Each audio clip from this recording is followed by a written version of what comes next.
Sur la base de la confiance du chef de l'État et du Premier ministre, un avocat s'est retrouvé ministre de l'Enseignement supérieur et de la Recherche scientifique. Vous comprendrez donc, je l'ai souvent dit et répété, que je ne suis ni un chercheur, ni un enseignant, mais un citoyen qui se veut patriote, appelé à une mission. Un homme politique qui appartient à un gouvernement qui a une vision. Je me suis donc mis immédiatement à la tâche et pendant un mois, ici même avec le cabinet, j'ai reçu et discuté avec l'ensemble du personnel du ministère,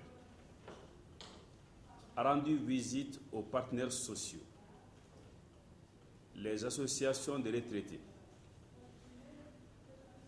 les syndicats enseignants, c'est-à-dire les SNESUP et les SNEC, et l'AEM, et reçu ici les conclusions des concertations nationales sur l'avenir de l'enseignement supérieur au Mali. Avec le cabinet, nous nous sommes rendus dans toutes les universités de Bamako et de Ségou, visiter les rectorats, les décanats, les DER, tous les amphithéâtres, les salles de travaux dirigées des travaux pratiques, les centres multimédia et les documentations. Nous sommes allés dans les instituts, dans les services centraux, les directions et sur les chantiers, pour voir l'état des infrastructures, pour discuter avec tous et chacun, pour comprendre les problèmes, les perspectives, pour voir les échecs, mais aussi les réussites. Mesdames et messieurs, chers collaborateurs, j'ai donc vu les conditions de travail de tous, du planton au directeur, écouter l'ensemble des travailleurs, échanger avec tout le monde. Je reste convaincu que les ressources humaines constituent la pierre angulaire du système d'enseignement supérieur, de la recherche et au-delà du développement harmonieux de notre pays. Pour ma part, j'ai pris l'option de placer au cœur du système l'enseignant, l'administrateur universitaire, le personnel technique d'appui, l'ensemble des femmes et des hommes qui l'animent, et bien évidemment, les élèves, les étudiants. Chacun à ce qui le concerne, à son poste, est responsable de la bonne marche de l'école malienne, et comme les moustiquaires, je dirais tous pour un pour tous. Vous l'avez certainement deviné, les visites et les échanges effectués ont pour but de s'enquérir des conditions de travail des collaborateurs, des acteurs et partenaires du système d'enseignement supérieur de recherche et essayer d'ébaucher des pistes de solutions. Pour trouver des solutions, nous devons aujourd'hui être concrets, très concrets.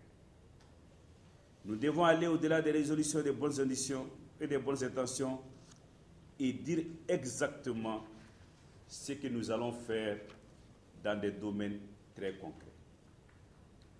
Comment faire en sorte que l'année académique à venir commence le même jour et prenne fin le même jour pour toutes les universités et toutes les facultés? Comment assurer l'encadrement et la formation de façon effective et efficiente? Comment généraliser le système LMD et rehausser le niveau des enseignants?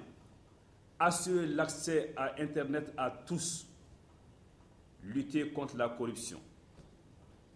De façon encore plus concrète, nous devons voir aujourd'hui comment simplement faire en sorte que la sonorisation marche dans les salles et les amphis.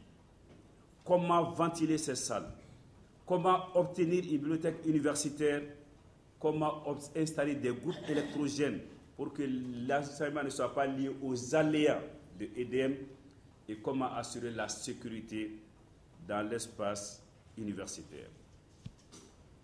Peut-être certains diront que je suis très mesquin, mais nous allons encore être plus concrets. Comment faire en sorte que dans un amphithéâtre de 3000 places, où les élèves regardent à la fois à l'est, l'ouest, le nord et le sud, chacun puisse avoir un œil sur un tableau?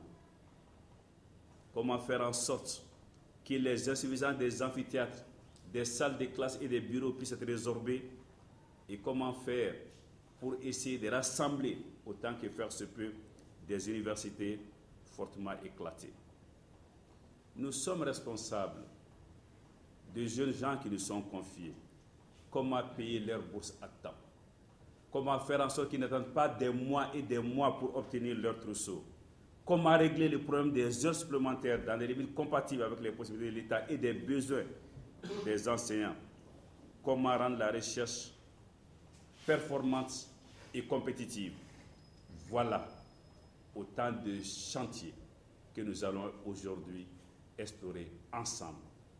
Encore une fois, il n'y aura aucune place pour les grandes déclarations. Nous allons être concrets et sortir avec de cette salle, si Dieu le veut, des pistes que nous allons essayer ensemble de mettre à l'œuvre. Je ne me lasserai jamais de le dire, l'aventure est commune, nous réussirons ensemble. Et l'espoir placé en l'école malienne doit être exaucé et atteint. Mesdames et messieurs, sans anticiper sur les résultats qui seront disséminés tout à l'heure, ce que j'ai vu et entendu témoigne du sacrifice que les uns et les autres consentent chaque jour pour faire avancer l'école malienne et la recherche dans notre pays. Que tous vous en soyez remerciés et félicités. C'est dire que ce qui reste à faire est colossal, mais je suis convaincu que cela reste à notre portée. C'est pourquoi je vous invite tous à persévérer, à continuer le sacrifice, l'abnégation, car il s'agit du Mali, de notre patrie, de son devenir. Sur ce, je déclare ouverte la journée de dissémination des résultats du diagnostic que nous avons réalisé ensemble pendant les semaines écoulées. Je vous remercie de votre aimable attention.